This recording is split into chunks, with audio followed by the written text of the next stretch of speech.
Bismillahirrahmanirrahim. Assalamualaikum warahmatullahi wabarakatuh.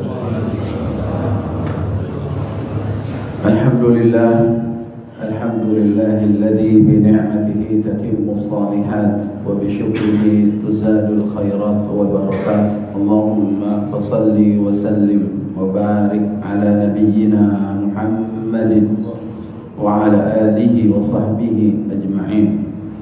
Rabbi syrah li sadri wa yassir li amri wahlul 'uqdatam min lisani yafqahu qawli wa ba'du. Yang saya hormati bapak-bapak, ibu-ibu, jamaah salat subuh, jamaah taklim, mobil khusus para pengurus Masjid Al-Muharram Komplek Setnek RI Cidodol Baru Kebayoran Lama yang Allah muliakan insyaallah. Alhamdulillah, kita bersyukur kepada Allah, bersyukur atas nikmat yang Allah berikan kepada kita. Pagi hari ini kita dipilih kembali oleh Allah untuk dapat melaksanakan nikmat yang Allah berikan dalam ketaatan. Kita telah mengawali hari ini dengan banyak kebaikan. Mari kita sempurnakan pada pagi hari ini, yaitu dengan sama-sama kita mentadabburi ayat Al-Quran. Hari ini adalah tanggal 18 bulan Zulhijjah. Sudah 8 hari berarti Idul Adha itu pergi meninggalkan kita.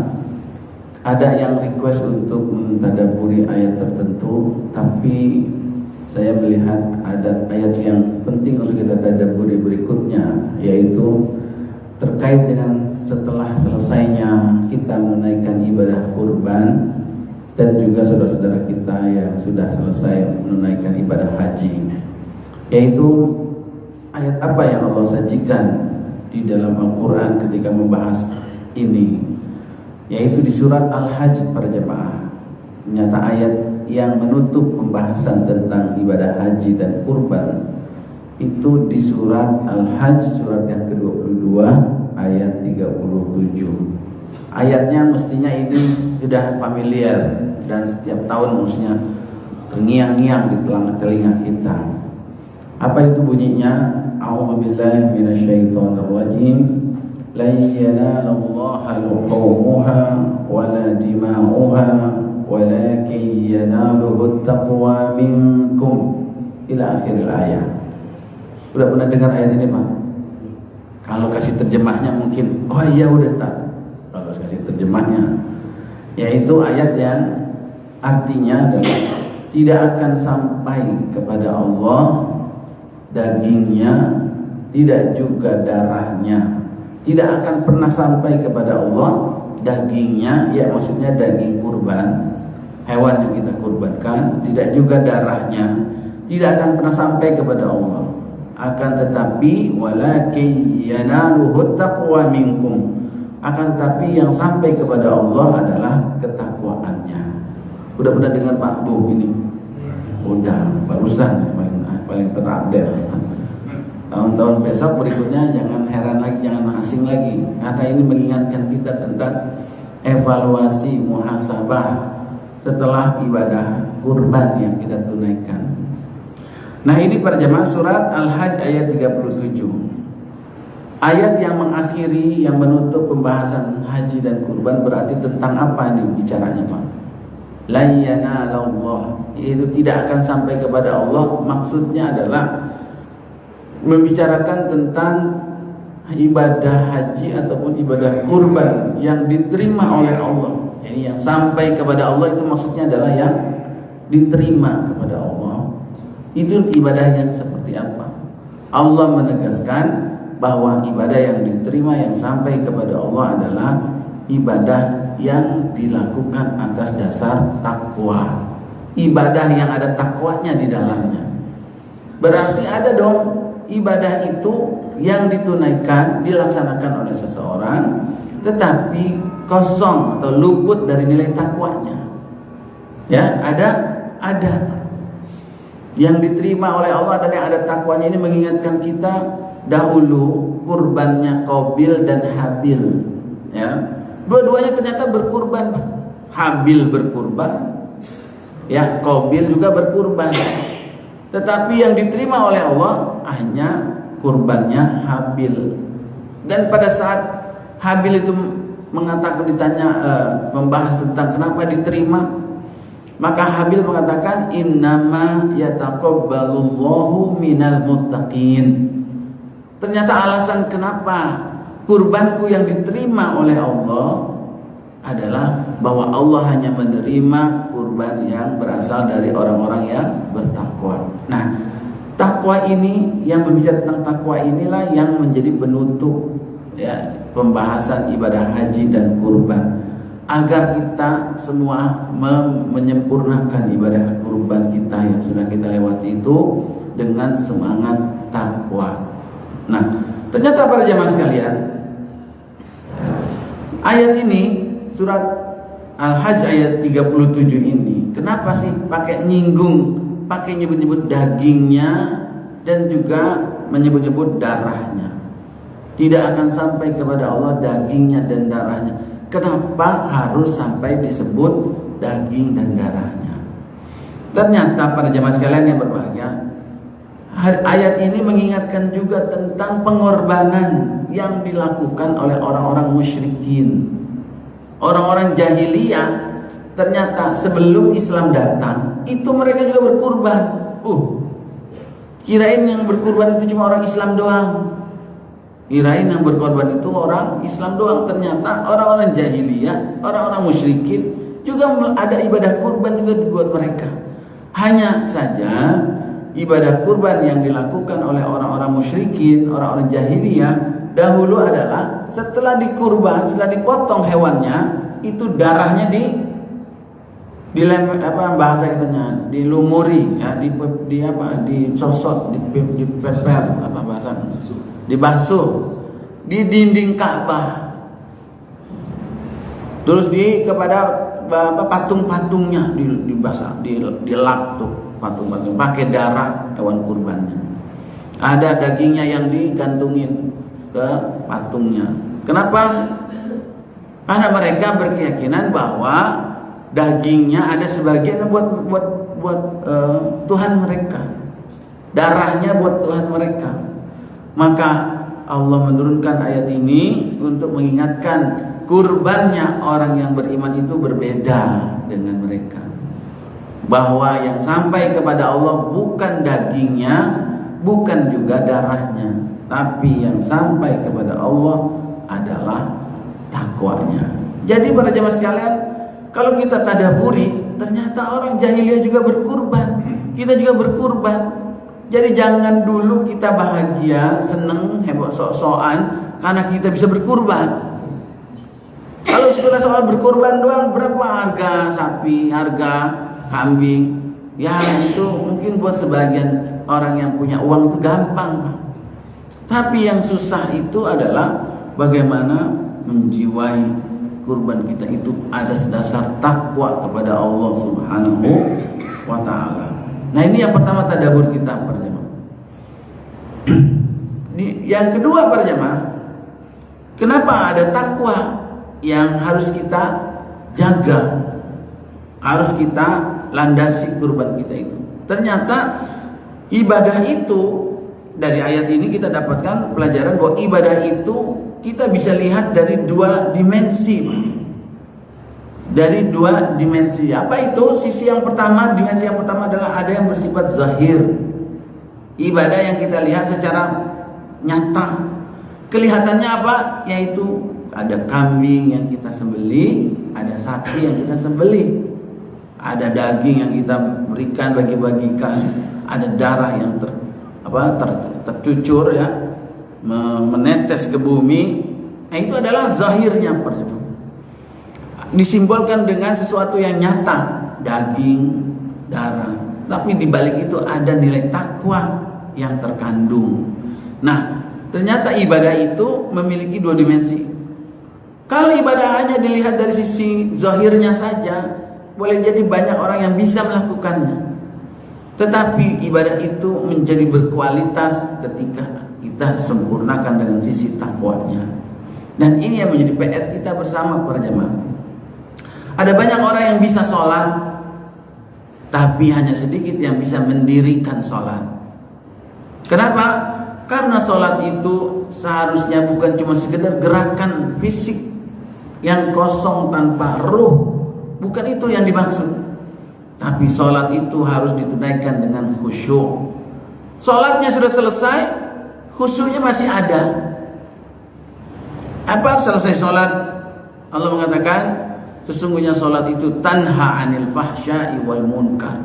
Sholatnya sudah selesai, tapi athar, efek, hasil dari sholat itu yang masih kekal. Itu yang diharapkan para jamaah. Bukan selesai sholat, selesai semuanya. Begitu juga dengan ibadah kurban. Kalau ibadah kurban ini adalah urusan hanya semata-mata kita nyate habis kurban, ya, pada nyate kan Pak? Pada ngesop, pada berebut buntut, ya, berebut kepala, ada yang ngambek marah nggak dapat kepala. Tapi pada pulang bawa pala sama kaki semua Pak ya kemarin. Kebagian pala sama kaki semua ya, pala kaki sendiri. Oh enggak. Jadi itu udah selesai. Darahnya udah kering, udah dibersihin. Dagingnya udah habis, kita makan, kita masak. Apakah selesai itu udah nggak ada lagi? Persoalan kurban yang masih kekal, yang masih ada adalah nilai takwanya. Takwanya lah yang akan abadi, yang kekal selama kita bisa menjaganya. Maka hendaknya menjadikan semua ibadah kita, bukan cuma kurban saja sebenarnya. Puasa kita, zakat kita, sedekah kita memiliki dua dimensi tersebut.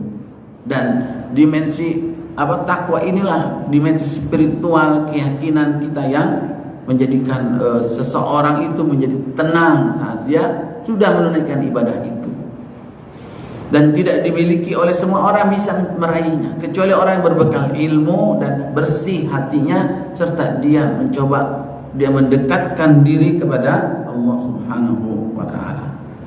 Nah, ini yang kedua, tadabbur kita di ayat tersebut. Oh iya, ternyata ibadah itu memiliki dua dimensi, dua sisi yang harus kita penuhi dua-duanya.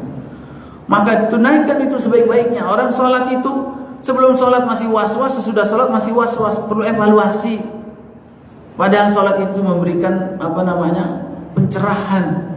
Nabi mengatakan arihna bis sholati ya Bilal. Ketika datang waktu sholat, Nabi bilang kepada Bilal, wahai Bilal, azan, hibur diri kita semua ini dengan sholat. Maksudnya kita refreshing, kita segarkan diri kita ini dengan sholat. Oh, fungsi sholat itu benar-benar dirasakan oleh Nabi dan para sahabat dahulu. Nah, ini para jemaah. Nah, kemudian yang berikutnya tadabbur kita yang berikutnya yang ketiga sampai keempat ya. Di sini yang keempat ya, bahwa ternyata mengukur satu ibadah itu ada tolak ukurnya. Apakah ibadah itu diterima atau tidak? Tolak ukurnya Pak, kalau ibadah kurban itu bukan berapa sapi yang dipotong. Kadang-kadang suka salah ukur nih Pak. Sebuah pengurus masjid dia bilang sukses kalau yang kurbannya itu banyak. Maka bisa di mana? Di masjid ente berapa sapinya? Wah, main banyak-banyakan. Masih kalah dong banyakan masjid saya. Mantap. Kalau masalah banyak-banyakan, bukan itu ukurannya. Ya, ada masjid yang memang banyak orang kayaknya orang yang sadar kurbannya, ada yang sedikit. Tapi bukan itu ukurannya. Tapi ukurannya adalah siapa yang bisa menunaikannya, panitianya menunaikannya dengan takwa. Terus kemudian yang berkurban juga menunaikannya dengan takwa. Terus kemudian mustahiknya orang-orang yang mendapatkan dagingnya juga menerimanya dengan takwa. Bukan banyak daging kurbannya, tapi kemudian selesai itu pada berantem. Gak mau ke masjid lagi. Kenapa? Dia resek tuh dia. Apaan tuh? Apaan? Emang punya dia itu kurban? Apa dia? Kira kita nggak mau, kita nggak boleh. Yang ini nggak boleh. Dia aja. Apakah itu nilai takwa yang muncul setelah ibadah kurban? Bukan itu yang diharapkan. Justru semakin menunduk diri kita, semakin kita tunduk taat kepada Allah Subhanahu wa taala. Takwa kita itu semakin meningkat, memuncak. Takut kepada Allah Subhanahu wa taala kalau kita melakukan satu perbuatan, ucapan yang bisa mengurangi nilai kurban kita. Buat apa capek-capek? Udah keringetan, udah berdarah-darah, udah capek-capek, ternyata itu tidak diterima oleh Allah Subhanahu wa taala. Maka di pasca selesainya ibadah kurban ini banyak-banyak beristighfar, banyak-banyak kita mengevaluasi, banyak-banyak kita memperbaiki, menyembuhkan diri, hindari hal-hal yang bisa mengurangi nilai ibadah kurban kita. Kita sama-sama berpikir nilai takwa apa yang akan yang masih ada menempel kokoh berdiri tegak dalam diri kita. Karena itulah ya yang diharapkan ada menjadi tolak ukur ibadah kurban tersebut. Apa nilai takwa dari kurban itu para jamaah?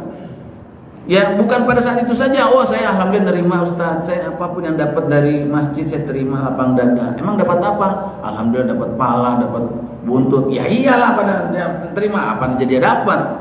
Tapi yang banyak, yang dapat banyak, yang dapat sedikit, hati-hati. Semuanya itu kembali kepada tolak ukurnya adalah ketakwaan. Terus setelahnya bagaimana nilai-nilai filosofi dari kurban itu tetap dibawa. Apa itu nilai filosofinya? Bahwa kurban ini menunjukkan kesiapan kita untuk mengeluarkan apa yang kita cintai, apa yang kita sukai, milik yang menjadi milik kita berani mempersembahkannya untuk Allah Subhanahu wa taala, untuk Islam. Terkadang para jamaah orang baru mau berkurban itu kalau keuntungannya atau manfaatnya itu kembali kepada diri dia sendiri saja. Tapi giliran buat umat agak susah ini para jemaah. Orang itu akan mudah memberikan sesuatu berkurban kalau itu baik untuk dia.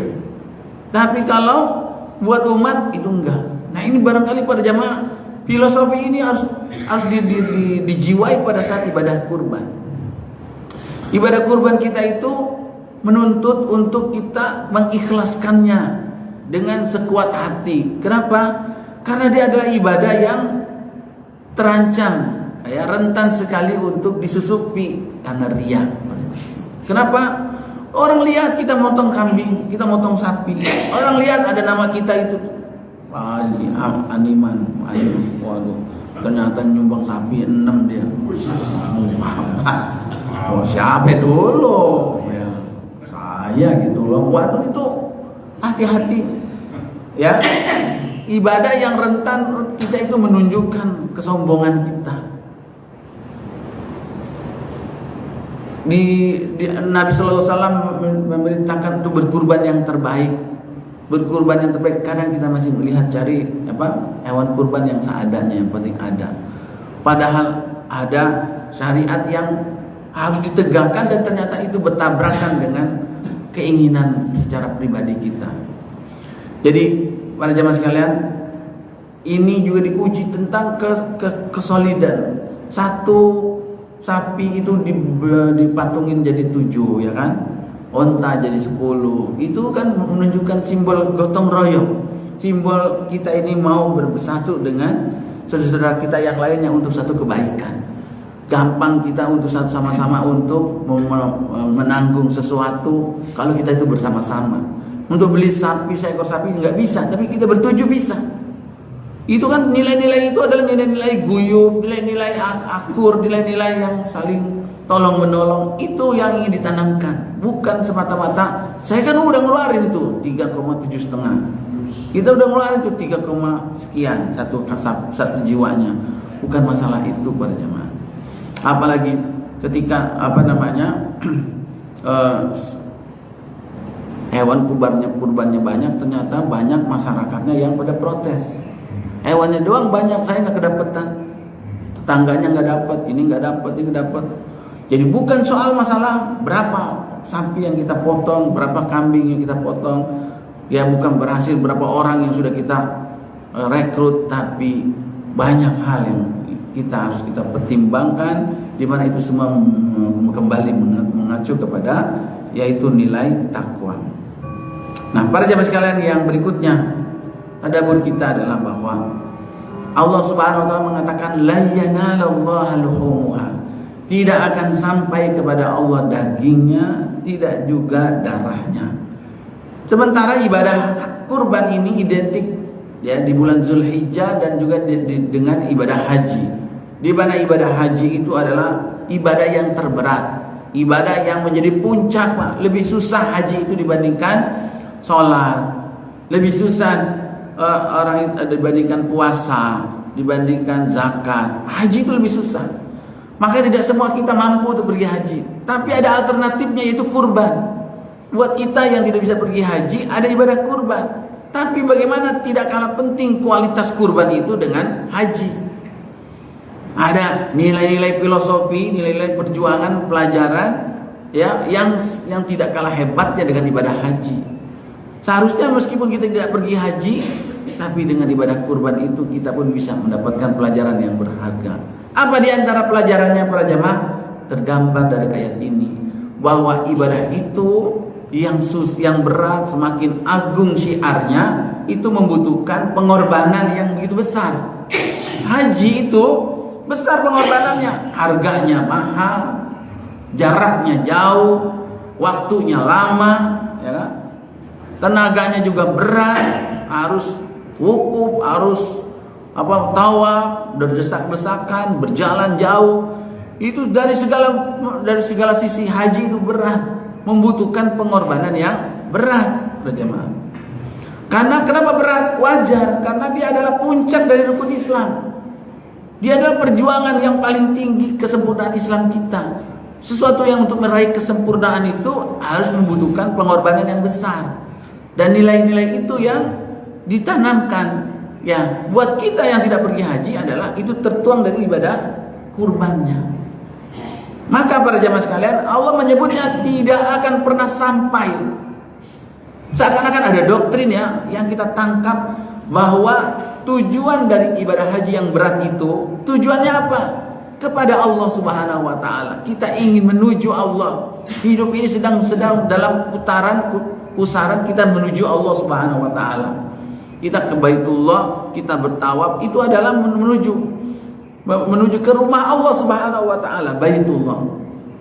Maka para jamaah sekalian, itu ada terkandung nilai tauhid, memperbaiki akidah tauhid kita, menjadikan Allah Subhanahu wa taala satu-satunya yang kita sembah, satu-satunya yang kita taati, satu-satunya menjadi tujuan hidup kita, dialah Allah Subhanahu wa taala. Nah, maka Allah gunakan dalam kalimat ini tidak akan pernah sampai orang yang mau menuju kepada Allah itu nggak bisa nyampe.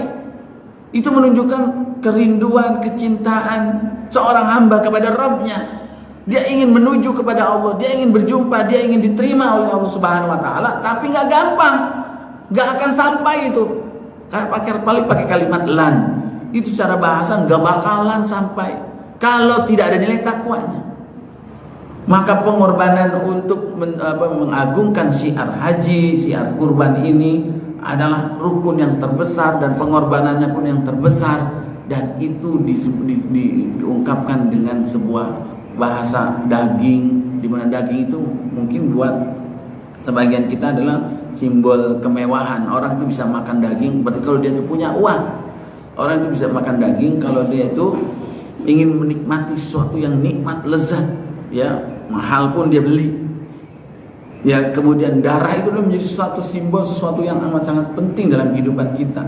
Pengorbanan itu, sesuatu yang berharga itu, daging maupun darah itu, sekalipun kalau kita korbankan, itu kan korban yang berat. Sesuatu yang berat untuk kita korbankan. Tapi kalau tidak disempurnakan dengan ketakwaan, maka itu tidak akan pernah sampai. Maka di sini para jemaah sekalian, tadabbur dan berikutnya yang terakhir ini adalah bagaimana kita selesai kurban ini sudah kita tunaikan, tetapi visi kita kepada Allah Subhanahu wa ta'ala itu masih tetap ada. Terus kehidupan kita mau ngapain lagi setelah ini para jemaah? Rukun Islam udah sampai 5 coba. Salat udah, zakat, puasa udah, haji. Habis itu mau kemana lagi kalau bukan kepada Allah Subhanahu wa ta'ala? Kita adalah orang-orang yang sudah melewati anak tangga menuju puncak, ya, tingkatan tertingginya, yaitu mengabdi kepada Allah Subhanahu wa ta'ala, beribadah kepada Allah. Setelah itu apa? Ya itu sudah tinggal dikit lagi sampai kepada Allah. Maka fokuslah. Inilah pesan wala tamutunna illa wa antum muslimun. kita sudah mencapai pada puncak keislaman kita, muslimun, ya maka jagalah jangan sampai itu lepas dan datang kematian dalam keadaan berserah diri kita itu lepas dari diri kita. Maka tinggal dijaga. Rasulullah SAW pun setelah pergi haji menunaikan ibadah haji rukun Islam yang terakhir, udah visinya itu adalah kepada Allah Subhanahu Wa Taala. Kapan dia akan berjumpa dengan Allah Subhanahu Wa Taala? Dia persiapkan benar-benar itu. Itu yang kita inginkan. Semangat untuk sampai kepada Allah itu dengan segenap apa yang bisa kita berikan, apa yang bisa dikeluarkan. Ayat ini mengingatkan yang sampai menghantarkan kita kepada Allah adalah nilai takwanya, bukan sekedar dagingnya atau darahnya. Nah, para jemaah sekalian yang berbahagia, ini barangkali tadabbur kita. Ya, mudah-mudahan belum lama, baru 1 pekan lalu kita berkurban, masih kuat sekali dalam nilai-nilai yang ada dalam diri kita dari ibadah kurban itu dapat kita jaga, dapat kita pelihara. Mudah-mudahan kurban kita diterima oleh Allah. Amal kita sebagai panitia, sebagai pengurus masjid juga diterima oleh Allah Subhanahu Wa Taala, dan juga tujuan dari ibadah kurban itu juga terrealisasi di masyarakat. Amin ya rabbal alamin.